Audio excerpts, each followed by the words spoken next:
Hello, I'm Brittany. Welcome to my channel and today's book club. This is my sister Maria, and Sarah is on the other side of Marco Polo, and she'll be able to respond in just a moment. The book that we are talking about today is the Dragonet Prophecy by... No, that's not the name. That's not the name? Wings of Fire?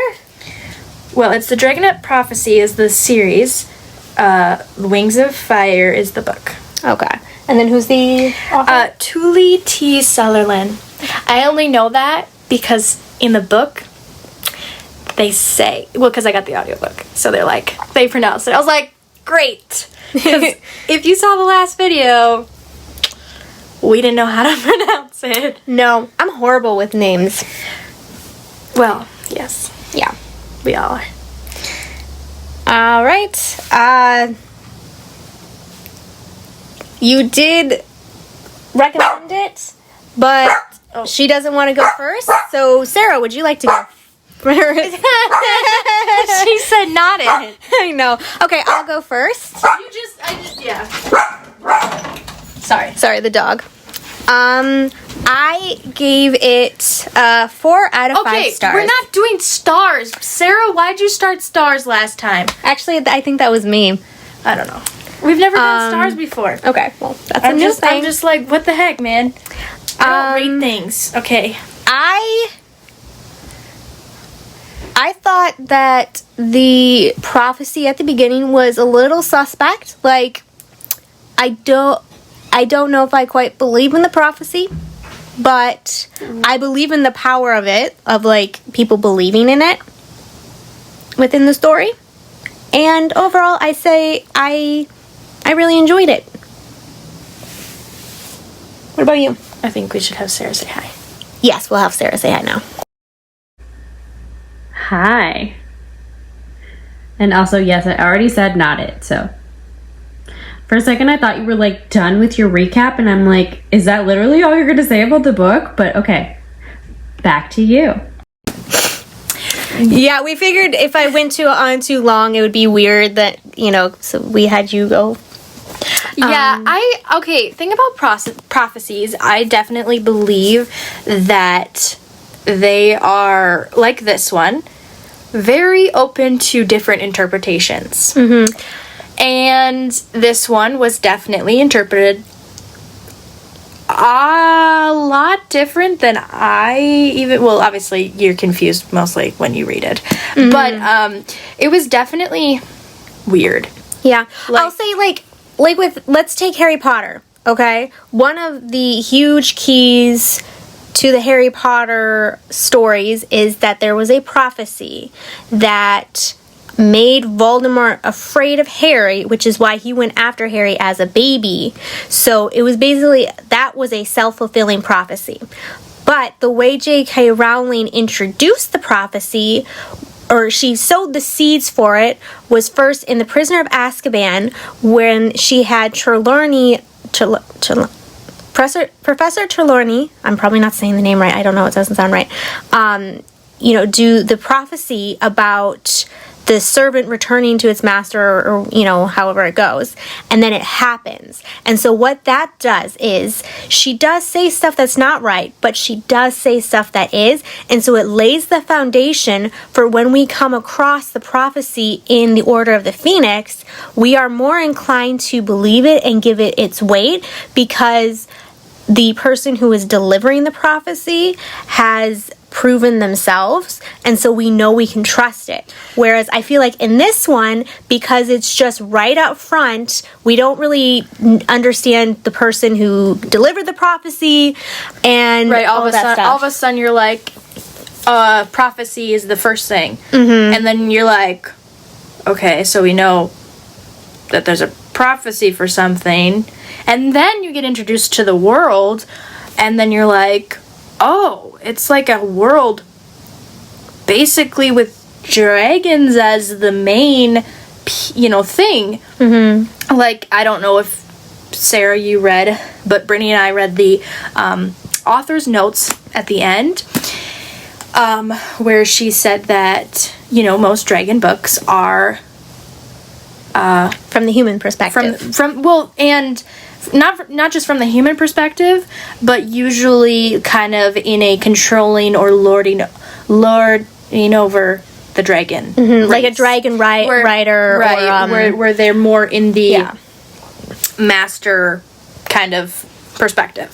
So, or like killing, higher than dragons perspective, I guess. Yeah. So this was definitely strange at first to be like, whoa, this is solely about dragons. Okay. Yeah. It took me a while to figure out that the scavengers that they kept referring to were humans, because I thought it was another kind of dragon. Sure, I wasn't quite sure. So that was about slightly confusing to me, but it made sense. Because the description of a scavenger was a little confusing to me, and I don't know if it actually is considered to be human.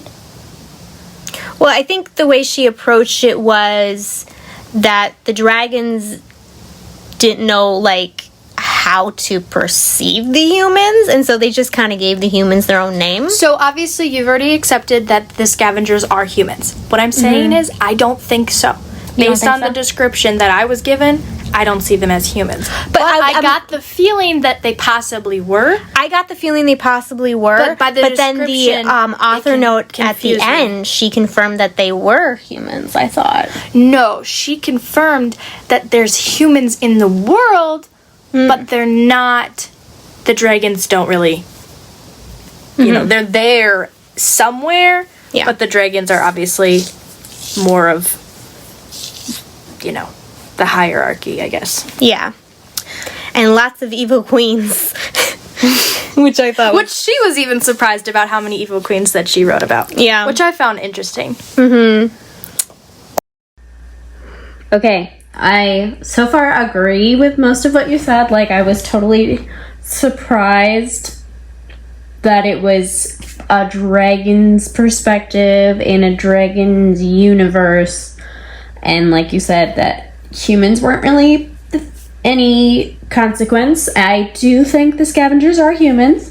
I agree that their description didn't really, like, the first thing you think of isn't human when you hear this description, but if you think about it from a dragon's perspective and going back and rereading the description, I think it does describe humans just a little weirdly. So, yeah, because it was like the first human in the book is trying to steal the treasure from one of the queens.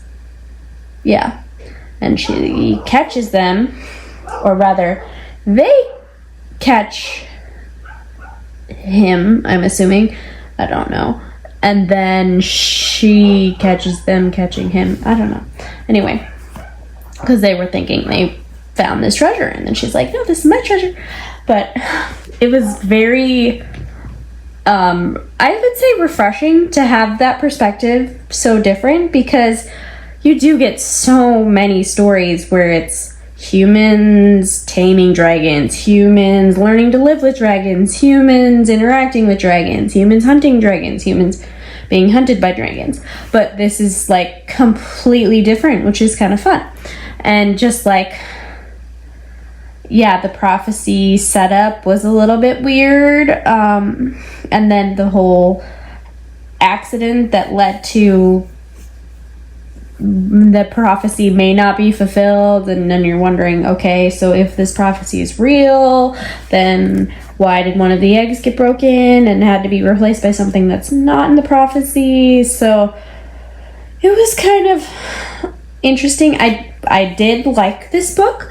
I had to resist the urge to start the second book, and I also have to resist the urge to nominate the second book, because I really want to, because I want to read it, and it was really good, and now I'm really, like, wanting to know what happens next, and I have it pending on my reading list. But anyway, yeah, it was good. Yeah, I totally agree about the fresh perspective of the dragons. I was working on one of my stories, and I was contemplating bringing in dragons to it, but it was going to be something along those lines where it was like the stereotypical, dragon story with humans. And I'm like, you know what? That's just boring. And so I decided to take that element out. And, yeah, especially because, I read Aragon and, in Harry Potter, they have dragons that he has to defeat, but they don't really kill them, but they are masters over them. So yeah, I thought that was a really cool, fresh perspective. And I think that the caretakers of the eggs that they chose were not well chosen, because I think they should have had caretakers of each kind of dragon. So they know what their abilities are, they know how to train them to use those abilities, and I think they should have been in better terrain where the dragons are more comfortable, like, the water dragon, the mud dragon, all those other kind, where they should have been in a more environment that was suitable to what they're used to. Right, I felt... Okay, so when we were introduced to the world, and then the scenario, and then all of a sudden, the eggs are hatched, and then they're them, and they're what are they, like 6 or something? I don't know. They're not quite mature. No, I think they might be older than 6, because I think they said 10 was it, but they're 2 years from being that, so I don't know. Whatever. Yeah, so they're not quite mature. 8. But, so, and then they have the different perspectives of the different dragons, and then... I definitely agree with they had weird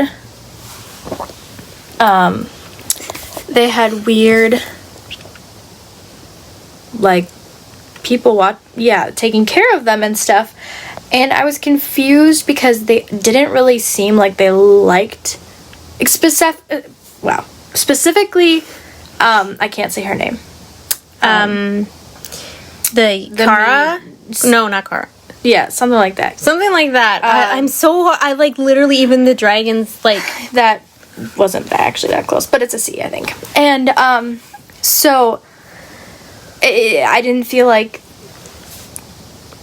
I wondered why they would choose them, but also they're called the peace... the peace people, basically, and they want to end the war, and, everyone else is like, well, why the heck not, war is war, whatever, we're not losing anything because we're on the top, type scenario, but, I definitely got that there was definitely a bigger picture that we were not privy to, a lot of the times, where I felt that... Well, in scenarios when you're talking about prophecy, you're like, you have one side where you go, well, no matter what I do, the prophecy is going to happen no matter what, right? But then, that's not true. I don't believe that to be true. But I do think that them leaving was a good thing, because they did grow and learn way more, because they entered their different elements, and they were able to actually, basically do what they were supposed to do. And are your arms getting tired? A little bit. And this isn't even my other... Okay. You're like, ooh. Okay. Sorry. No, I just... doing that, you're gonna make them seasick. So I definitely was like, okay, I don't... Obviously the caretakers cared about them. Well, enough to, when danger was actually there to protect them. That was weird. I totally went a different route than I was expecting, with the whole, all of a sudden they're captured and some of them were forced to fight, and then, I'm not doing good with names right now. The champion? No. And Glory was, the wall, the artwork, and she was like pretending. I hated that. That part, I was like, okay, that's a little weird. And then the fact that she had like venom teeth. Mm-hmm. I was like, yeah. Well, I was like, whoa, unexpected. Mm-hmm. And then I was like, wait a minute. I don't like this. How they like all of a sudden she's got like this crazy ability. Well, I always felt like she was holding back and that they didn't know something because they kept putting her down, and I was like, I cannot wait to find out what she is really capable of. Oh, well, I knew she was definitely way more capable than they had given her credit for, and they're like, oh, you're all so lazy and this, and then he's like, yeah, but she is the smartest and she works the hardest, so no. And I was like, yeah, okay, someone has a nap in the middle of the day. Oh my gosh. We're kind of going on long. We are. Okay, Sarah, your turn. Yeah, I will say I, again, agree with what you guys were saying about the caretakers or whatever. There was a term that they had, I don't know. It made you feel like they were less of training up the heroes to end the war and more of jail keepers, of like prisoners of war kind of situation, and it just made you not really understand their cause. Like, you're trying to end war, but by what? Creating the ultimate weapons of these Dragonets? Like, I don't understand their motive, really, because even when they describe the prophecy, it's like, where in the prophecy does it say that you needed to kidnap them, raise them up to be warriors so that they could fight off the battle and whatever?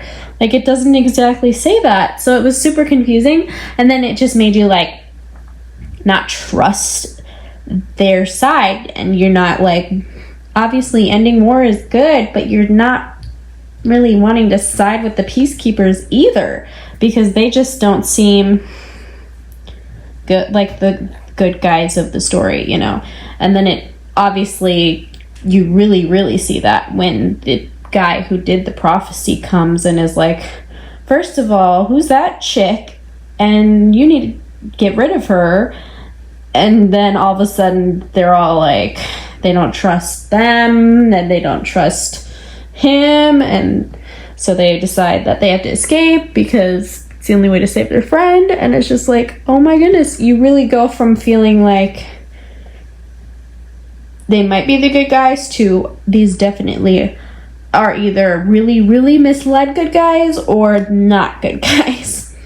Not that there's, clear good and evil, which I do like that there's not, because again, it's a new perspective and a new storyline that you're not used to, where you don't know who to trust except for your friends. And even then, when you have your friends acting different when they're in different situations, you're starting to question that, which adds a really interesting dynamic that I enjoyed. I was trying to look up the information about the book so that I could remember names, because to be honest, I finished this book over a week and a half ago, I think like 2 weeks ago. So I've been reading The Lord of the Rings, and so I have a lot of names in my head that are not from this book. So yeah, I'm gonna keep looking while you guys talk. So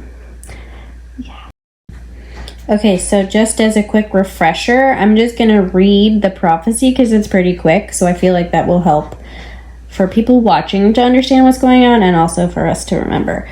But this is just a little blurb of it, but here we go. When the war has lasted 20 years, the Dragonets will come.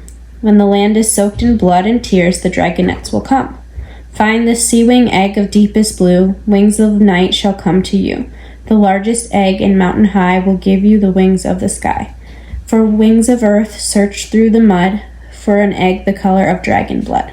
And hidden alone from the rival queens, the sand-wing egg awaits unseen. Of the 3 queens who blister and blaze and burn, 2 shall die and 1 shall win. If she bows to a fate that is stronger and higher, she'll have the power of wings of the fire. 5 eggs to hatch on brightest night, 5 dragons born to end the fight. Darkness will rise to bring the light. The dragonets are coming. So that's the prophecy, which, like I said, nowhere in there says anything about them being warriors. It just says that they're coming to end the war. How they're going to do that, it doesn't say. So, and nowhere does it say that they have to be together. It says find, but it doesn't necessarily say that they have to be together. But it says that they will be hatched on the same night. But again, not necessarily together. They just hatch at the same time. Could be anywhere. Just my thought. So yeah, I think that the confusing part about the prophecy is how descriptive they are about the eggs. So I can see where some people would be like, oh, here's the exact description of the egg and where we're going to find it. So we need to take it, obviously, because they basically gave us a map and said, go pick them up. And this is the night they'll hatch. Because, whatever. But it's like, dragons, and to my understanding, dragons can lay more than one egg, kind of like, any other lay egging. Lay egg. I don't even know. Egg-laying creatures? There we go. As far as I understand, whether or not it's like the same day they were laying, like chickens, they repetitively lay eggs. Yeah. So it's like different kinds of eggs can all hatch on that night. Doesn't mean that they were the special ones either. But we were talking as you were talking, and we were talking about how I think because the clans themselves of all the dragons are very self-involved. Right. I think that having them being raised together creates a unit of unity between all of the dragons. Right, like they have that bond like a clan does, but they're all different, kinds of dragons, and other dragons are like, well, that's just weird, because we're our kind, but you're like an outsider, but you're all your own family, and they're all, which I love because Clay is, honestly, he's really adorable. Yes, I loved him. He is... At first, I was confused at it being at his perspective, but then you grew to know him, and it was good. And then you find out that it was obviously a reason for it, and then it continues on as different dragons throughout the series. And I just really loved the aspect of the pressure for him was that he was supposed to be the biggest and he was supposed to be the strongest. And he was, but he wasn't. And what he was really, he loved all of them and he cared about all of them. So his love for them drove him to protect them.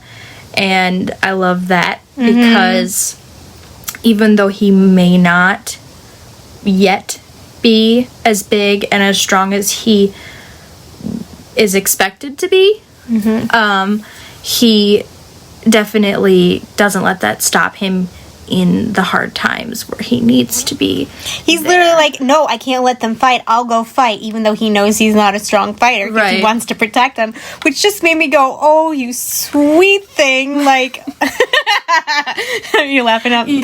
No, and I thought it was super, like, they all have different personalities, and it's, super different and dramatic. And I think it's kind of funny because, like, they're really, really different.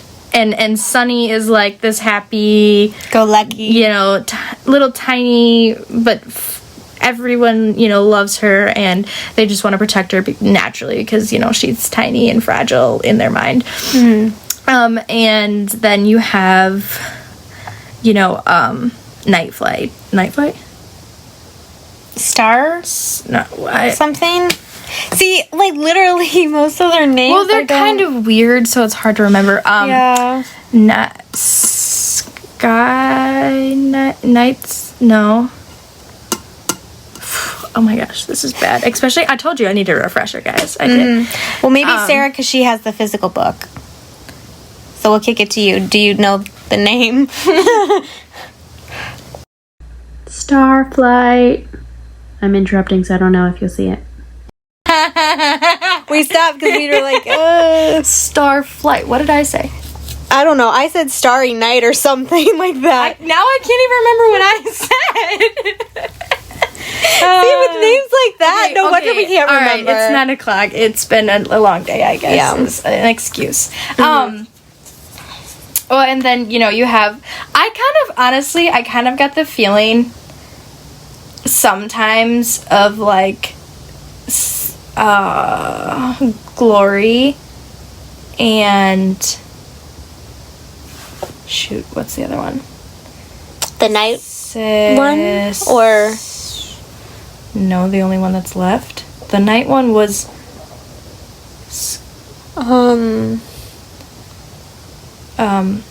the water one. Whatever. I sometimes I thought that they were, like, kind of fighting over Clay in a way. Like they both have crushes on him or something? Well, I don't know, because I kind of got that feeling, but then it didn't at the same time. But then when they were captured and he was... Okay, I thought it was weird how that... The champion? Gosh, what the heck is it? The name! It's a P. Oh, Sarah's sticking in again. Okay, the water one is Tsunami. Yeah, Tsunami, right? Because that's like, weather, water, whatever. So, Tsunami, yeah, okay. Thank you. That really helps. Because I'm like, how did I not know that? Oh, she's saying something again. Just a sec. And then the other one's Peril, the champion. Peril? I think in the thing it says Carol. No, it does not. It says Peril. It's a P. I know it's a P. I had the audiobook. I thought it said all right, like how Carol. ironic is her name, though? Like, I'm just saying. Literally, like, she can't be touched. Which is I thought it was so funny, but, like, also, like, sweetie, that's kind of creepy how she betrayed them to the queen because she didn't want him to leave.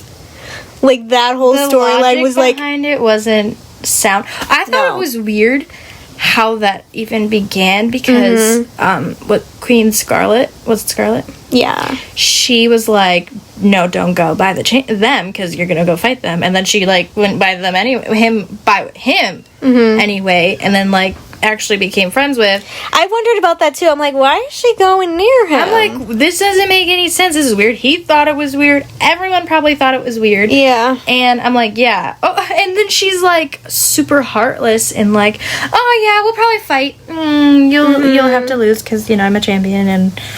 I'll be really sad to kill you, but like, oh well. Yeah, and you're like, yeah, sweetie, you're a little psycho. I think that you need to find help somewhere. And obviously, Queen Scarlet is not the person to give you that help. It was definitely weird, like turn of events. Throughout the book. And then how I was very shocked. Not like I did not anticipate hardly any of this, which is weird because I typically pick up on a lot of little things and kind of anticipate where we're going. But this was a very like unique book in so many different aspects. And then she ended up being one of the caretakers. Yeah, the one who was a complete utter jerk. Yeah. Her daughter. I was like... And the fact that Clay put that together when he's like, oh yeah, I know I'm so stupid, but yeah, he got that like lickety split. And I was just like, like, okay, he's dense about some things, like the fact that Peril like really, really liked him. And, you know, that kind of a thing, which I thought was Tsunami and was like, or was it, I think it was more Glory. Glory was the one like, Clay, and he's like, your girlfriend, and she's what? like, what? I don't know what you're saying to me. What are you? I do not understand females. Yeah, and and it totally like, is energy. It was so funny because he was like totally clueless, and then Glory was like trying to clue him in without like spilling the beans completely, and I just thought that was funny. But Yeah. Oh, Sarah's saying something. Kestrel. She's just chiming in with all the names because we can't remember. All right, why don't we kick it back to you? You said you finished today. I did, but the names are just like so weird to me. All right, we'll kick it to you. You can talk. Okay, so I agree. The only thing that I really saw coming was that Kestrel was her mom. Like, I saw that coming. But everything with Glory really threw me off, and I thought she was, like, totally just almost bowing down and, not betraying them, but just kind of accepting their fate and gonna just be, you know, whatever. So I was very glad that she wasn't, and she was just biding her time, because I'm like, oh my gosh, do something. Why are you just sitting there? Seriously. And the whole love triangle thing was hilarious, because, okay, how could you not love Clay, right? Like, he was totally adorable. I totally agree. Like, anyway, he was cute. Like, and then, like, Tsunami was totally crushing on him, and then he's crushing on Glory, and then Peril's crushing on him, and so it's like, what? There's so much going on, it's kind of crazy.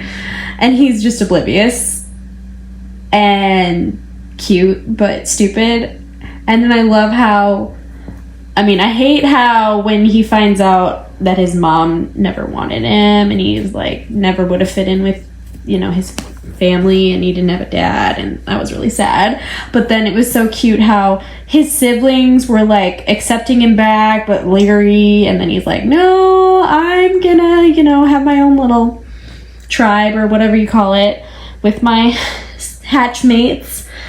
And that was so sweet. And how he finds out that he wasn't trying to kill them, he was trying to help them, because that's what mud wings do. And then it makes sense, and everyone's like, see, this makes so much sense. And he's just like, yeah, I'm not a vicious murderer, you just don't understand mud wings, apparently.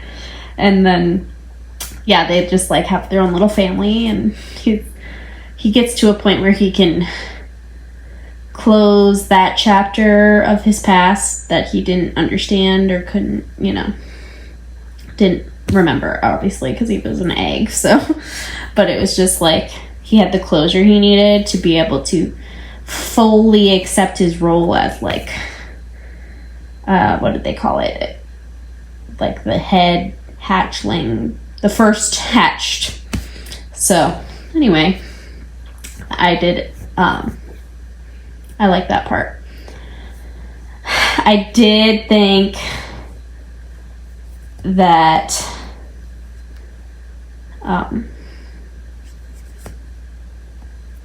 Nightwing. See, I said his name before and now I can't remember. I'm like literally looking at it as you guys are talking, so I wasn't remembering. I just was reading it and going, oh yeah, that was this one. So yeah, I'm cheating a little bit, but that's okay. I'm just helping out.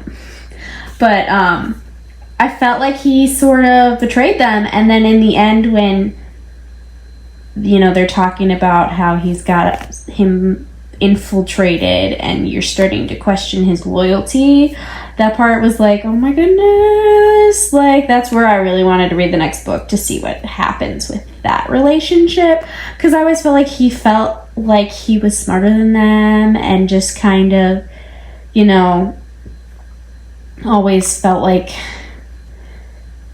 he was better than them, it felt like, just because of what kind of dragon he was. And it was, you know, he couldn't even do the prophecy stuff, but yet he still felt like he was better than them because he was more learned and whatever. Even though he wasn't a good fighter, he was just, you know, kind of snobby. So I'm curious where that's gonna go.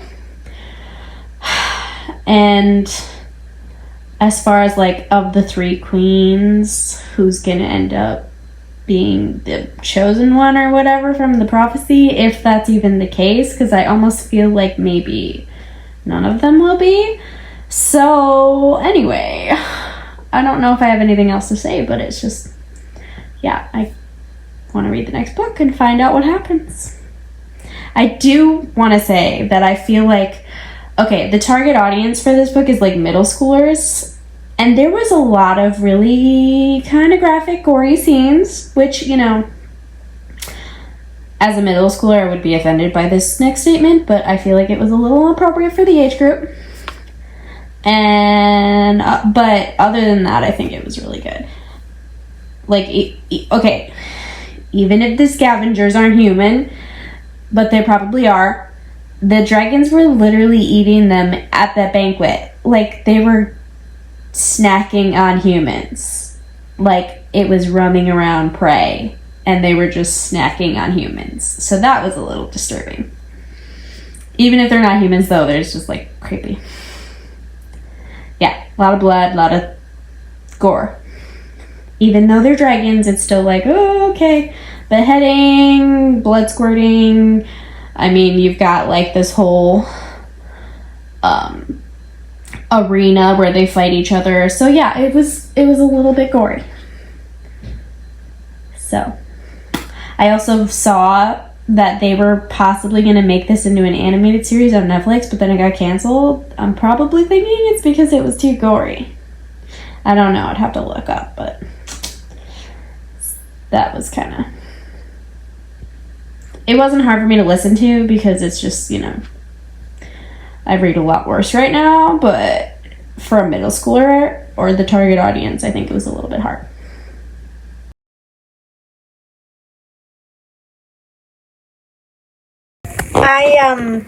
I didn't look up the target audience, but if it is supposed to be for middle schoolers, I would definitely say that this book is not for middle schoolers.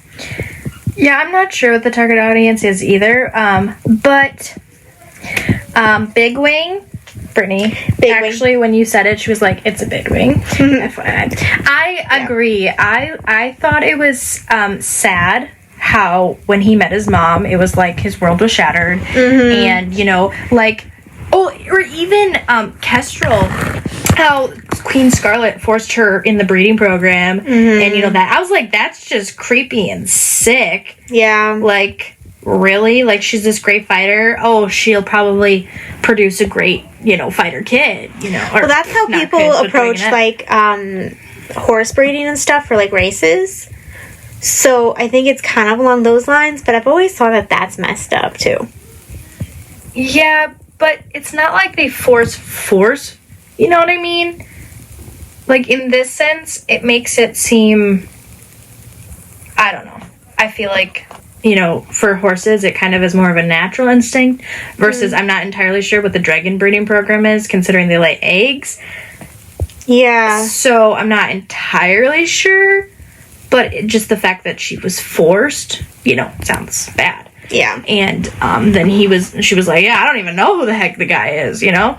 Yeah, that made it so weird. Like, he was like, you know, broken and crushed, and then he happens to run into his dragon siblings. Yeah. I definitely love that, cute. How he recognized, like, this, it couldn't work. I want to be with them. I love that. But he recognized that that wasn't what was best for them, and that he already had his own quote-unquote siblings, and so he was already the big wing of the group. Yeah, so he couldn't leave them either, and it was just all around good. He obviously wants to still have a relationship with them, but he knows that he can't just join them, you know, like, assume his role, because, you know, his brother obviously already took on that role, and so, respecting that and the fact that they trust him, and then throwing things off would affect their survival. And he loves and cares about them, so of course what's best for them is what he was going to go with, and then what's also best for his little group. They have a special name for it, but I think it's weird, so I don't use it or remember it. Dragonets of Destiny? No, not that group, but like the different Sibs. Yeah, that's it, Sibs. I'm like, what the heck? Okay, Sibs. When they set out there, and then they were clueless, and we were clueless, I'm like, what? Okay, and then that was very realistic. They found out, and I was like, siblings shortened to Sibs. I'm like, okay. Alright, I'm sorry. That's kind of a terrible name for it. It is. And it's weird how that's the fighting people thing. That's weird to me. I was going to say something more about the sibling stuff. Oh, and then about him breaking the eggs open because they needed help. That totally made sense. I'm like, I do not believe this. Why would they lie about that? That was my thing. And then hearing that it was like in his nature because he was trying to help him, I'm like, oh, okay, that makes sense. I was like, I thought they were lying to him to be like, see, you're vicious and you're fierce and you should be more powerful than you are. And I was like, no, obviously he's this kind little sweet soul. Leave him alone. Stop making him this vicious beast that he's not. And then, this, I was like, see, you aren't that monster. Now you don't be afraid of the monster that you think is inside of you, and one day will come out and you won't like yourself. I'm like, because he was super afraid to turn into anything close to peril. Yeah. So, I think that was... It made sense. Yeah. For sure. And it brings it back to the whole, how could they not know, their guardians not know all the different kinds of dragons growing up? And I know that some of them had died, and I think the Mudwing was one of them that died, that was going to take care of them. It's like, okay, you can't necessarily control that. I understand that. But it's like, can't you even, like, do some research? Because you obviously have scrolls and books. Yeah. So there should be, you'd think, some information on that.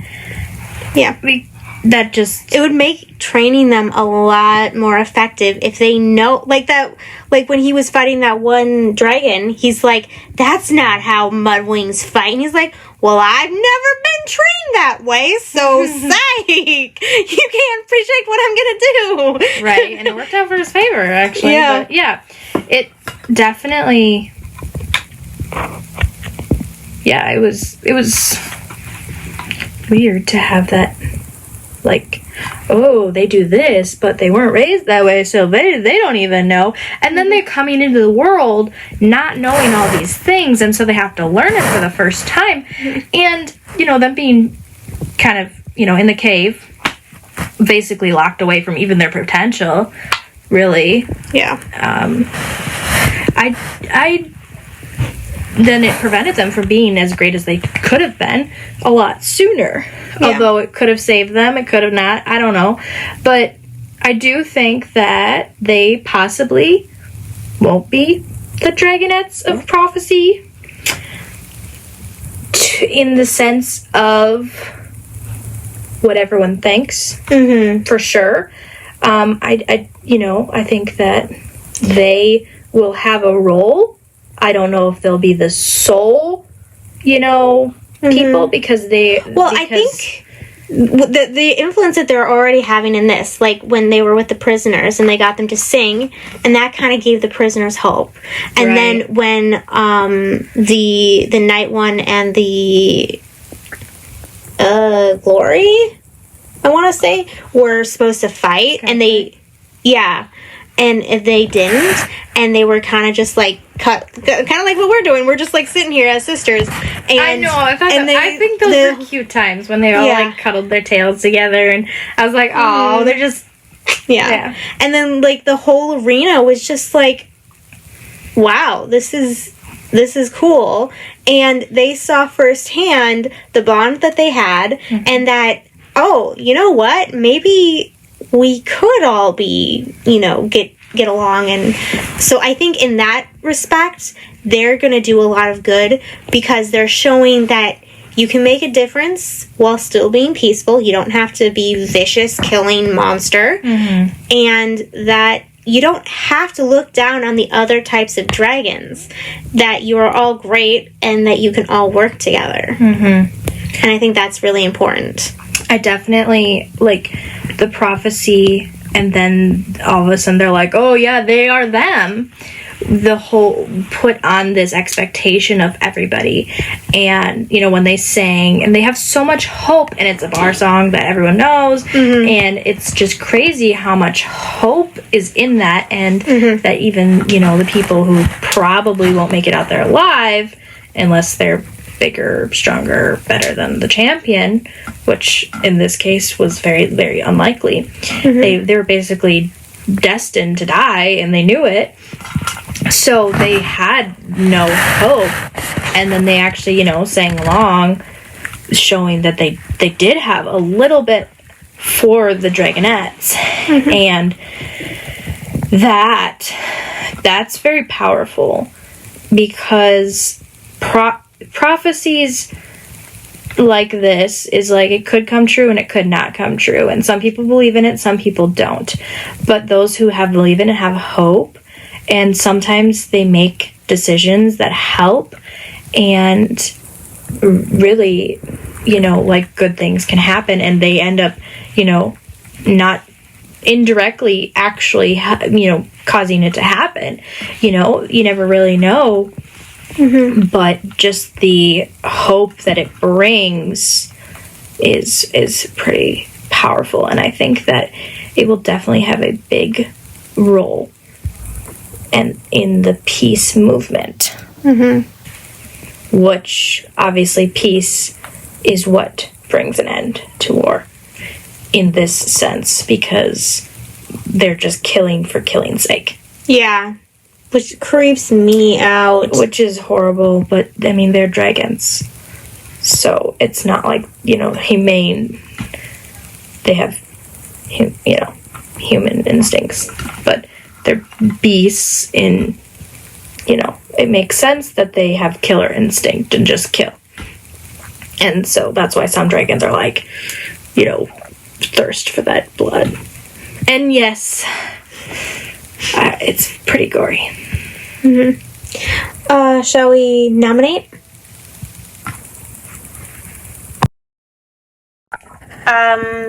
Do you have anything else you want to say about the book before we do nominations? Sorry. No. I think that's all I wanted to say. I guess I'll go first and read my nomination. Amari and the Night Brothers by B.B. Alston.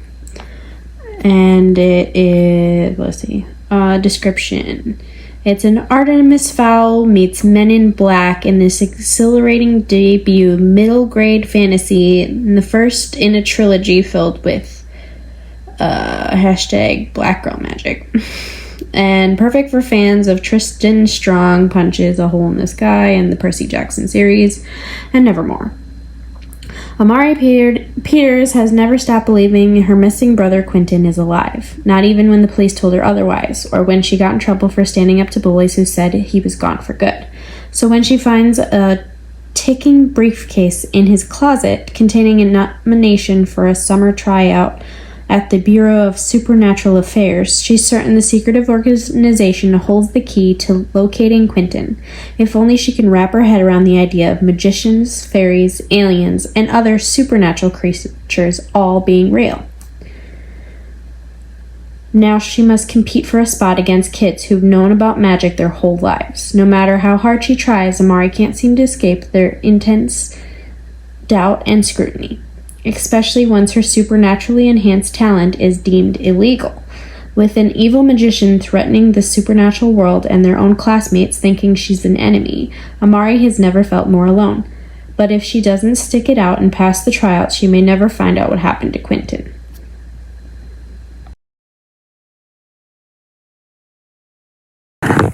A ticking case? Like, that sounds really interesting. Do you have yours?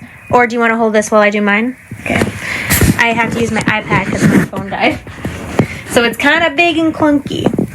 All right. My nomination is Moth and Spark by Anne Leonard. Yeah, okay, whatever. They raced... Wait. That's... Okay, here's the description. A prince with a quest, a commoner with mysterious powers, and dragons who demand to be free at any cost. Oh, I forgot there was dragons in this one. Cathene has been a country at peace for centuries, and Prince Corin never expected that to change, but something strange is happening to him. Ever since he came back from the north, there are gaps in his memory. His father's dog doesn't know him, and the king himself is keeping secrets. But there are more pressing matters in Canton. The fierce Surin warriors he fought on the way home, the dragons he spotted overhead that seemed to be the Emperor's spies, and now that summer court has begun, his mother trying to secure him a wife. When Tam is invited to summer court as the guest of her sister-in-law, she knows she is supposed to be looking for a husband like all the other young women. But Tam hasn't come husband hunting. Curious by nature, she finds a summer at court too exciting an opportunity to pass up. Besides, most of the courtiers she meets are too silly by far to be husband material. Chances lead Tam and Corin to a meeting in the library, and he impulsively asks her to join him for dinner. Tam nearly turns him down. After all, as a commoner, she cannot marry him, and if it's not marriage, there's only one other thing he could be after. But her curiosity wins, and she finds herself at dinner with the crown prince of Corin himself. Tam is surprised by how easy it is to talk to Corin, and Corin thinks to himself that Tam is the first person to genuinely see him as a man rather than a prince. But more than Tam's status as a commoner threatens to keep them apart. War is coming as the uneasy peace which has held the empire together begins to crumble.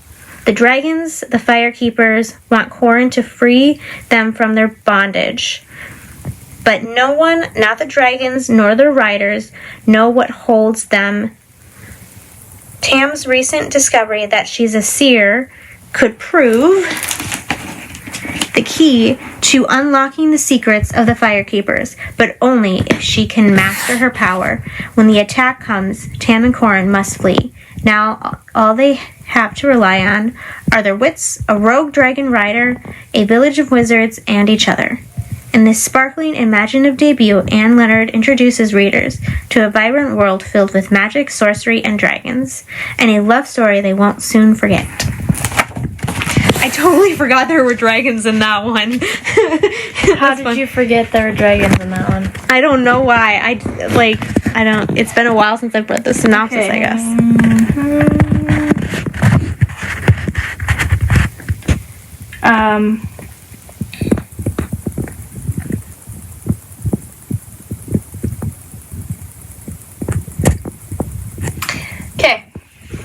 My book is called Lines of Courage by Jennifer A. Nielsen. Jennifer A. Nielsen, award-winning author of Night, Divided, and Rescue, artfully weaves together the stories of 5 kids living through World War I, each of whom holds the key to the other's futures.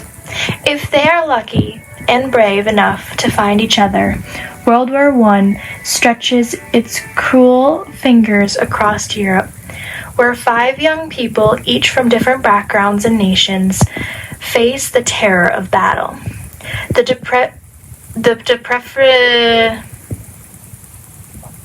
deprivations of hunger, and all the awful challenges of war, Felix, and from Austria, Hungary, longs for the bravery to resist Jewish deportations before his own family can be taken. Cara from Britain dreams of someday earning her Red Cross pin and working as a nurse or even a doctor. Juliet of France hopes her family can remain knitted together despite her father's imprisonment, as the war's longest battle stretches on and on. Elise from Germany hopes her homing pigeon might one day bring her a friend from out of the chaos, and Dmitri of Russia wants only to survive the front, where he's been sent with no weapon. None of them will find exactly what they want, but the winds of fate might cross their paths to give each of them just what they needed. And in this remarkable exploration of World War I by critically acclaimed author Jennifer A. Nielsen, they will discover that friendship and courage can light the way through the most frightening of nights.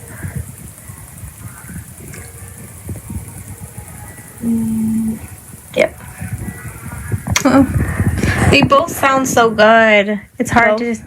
Oh yeah, because Sarah did hers too. Sarah did hers. So yours? I'm saying both of your guys Okay. sound good. I'm like, wait, am I doing this? Am I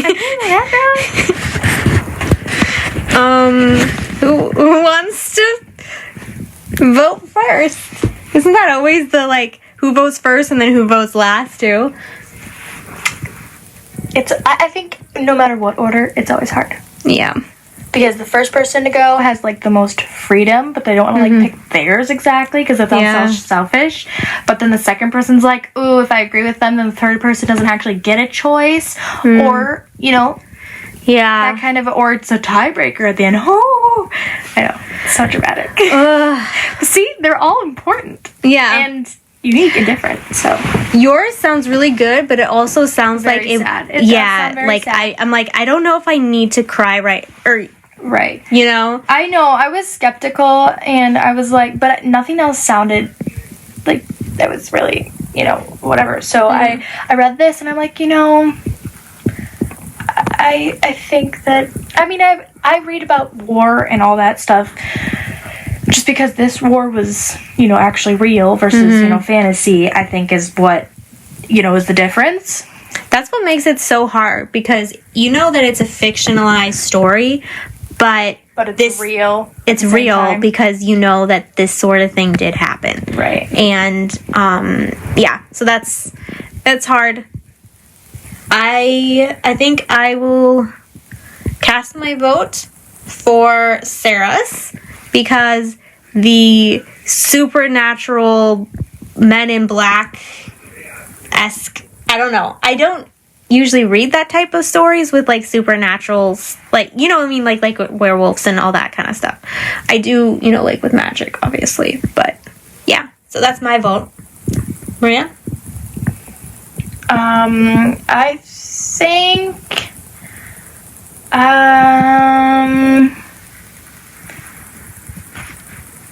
I don't know.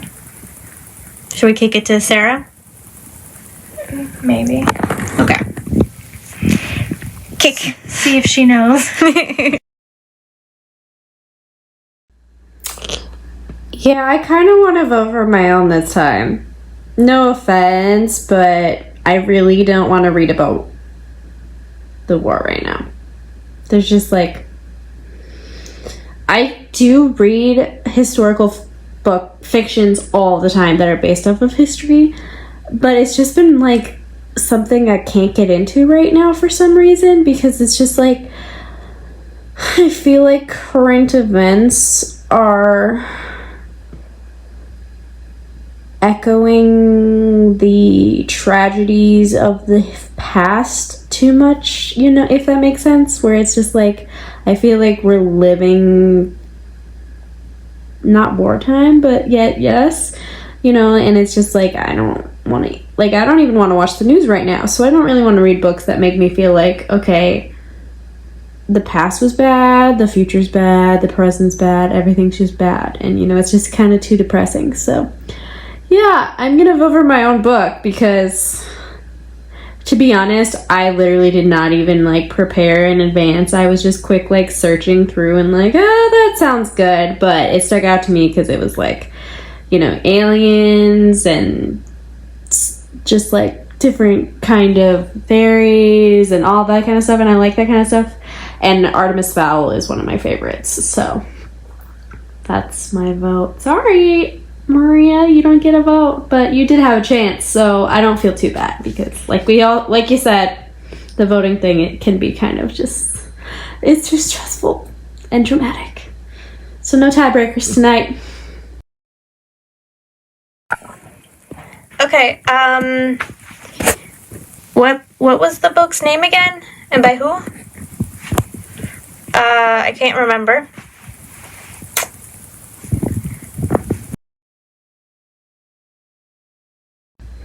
Amari and the Night Brothers.